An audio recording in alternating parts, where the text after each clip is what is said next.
ভূমি ব্যবস্থাপনায় অটোমেশনের যুগ শুরু হয়েছে, কিন্তু ভূমি মন্ত্রণালয়ের উচ্চ পর্যায়ের সিদ্ধান্ত অনুযায়ী 7টি নির্দিষ্ট শ্রেণীর দলিল কোনোভাবেই স্ক্যান বা ডিজিটাল রূপে রূপান্তরিত করা যাবে না। সম্প্রতি মন্ত্রণালয় থেকে জেলা প্রশাসকদের কঠোর নির্দেশনা দেওয়া হয়েছে এই বিষয়ে। এই সিদ্ধান্তের মূল উদ্দেশ্য জালিয়াতি, প্রতারণা এবং অনিয়মে তৈরি দলিলগুলোকে ডিজিটাল রেকর্ড থেকে বাদ দিয়ে সরকারি সম্পত্তি এবং প্রকৃত মালিকদের অধিকারকে সুরক্ষিত করা।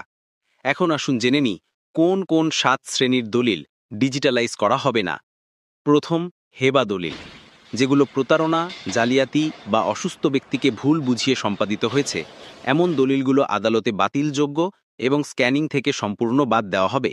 দ্বিতীয়, ওসিয়তনামা দলিল, যেগুলো সম্পত্তির 1/3 সীমা লঙ্ঘন করে করা হয়েছে, সেগুলো ডিজিটাল রূপে নেওয়া যাবে না।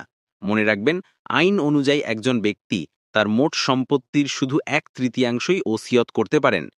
তৃতীয়, রেজিস্ট্রিবিহীন দলিল, যেগুলো সাব রেজিস্ট্রার অফিসে নিবন্ধিত নয়, শুধু মোহরির মাধ্যমে সম্পাদিত এবং সরকারি বালাম বইতে এন্ট্রি না থাকায় অবৈধ, এগুলো কোনোভাবেই ডিজিটাল ডেটাবেসে যুক্ত হবে না।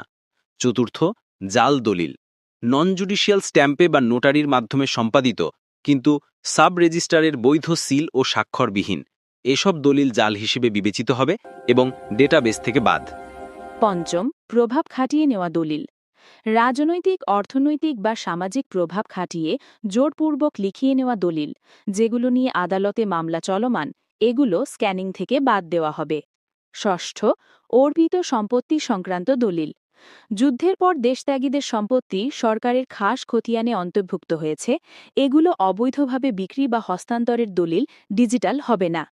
সপ্তম, অংশের চেয়ে বেশি সম্পত্তি বিক্রির দলিল, যদি কোনো বারুস তার প্রাপ্ত অংশের চেয়ে বেশি জমি বিক্রি করে, সেই দলিল অবৈধ এবং ডিজিটাল সিস্টেমে অন্তর্ভুক্ত হবে না। ভূমি মন্ত্রণালয় জ্যেষ্ঠ সচিব জানিয়েছেন, এই 7 শ্রেণীর দলিল কোনোভাবেই অনলাইন করা যাবে না, কারণ এতে বিরোধ এবং আইনি জটিলতা আরও বাড়বে।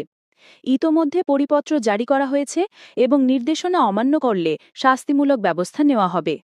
ভূমি মালিকদের পরামর্শ: যারা এই শ্রেণীর দলিলের মালিক, তাদের দ্রুত আইনজীবীর সাহায্য নেওয়া উচিত এবং প্রয়োজনে আদালতে বৈধতা যাচাই করা।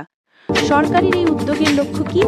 ভূমি ব্যবস্থাপনায় স্বচ্ছতা আনা এবং জালিয়াতি মুক্ত একটি ডিজিটাল ডেটাবেস তৈরি করা।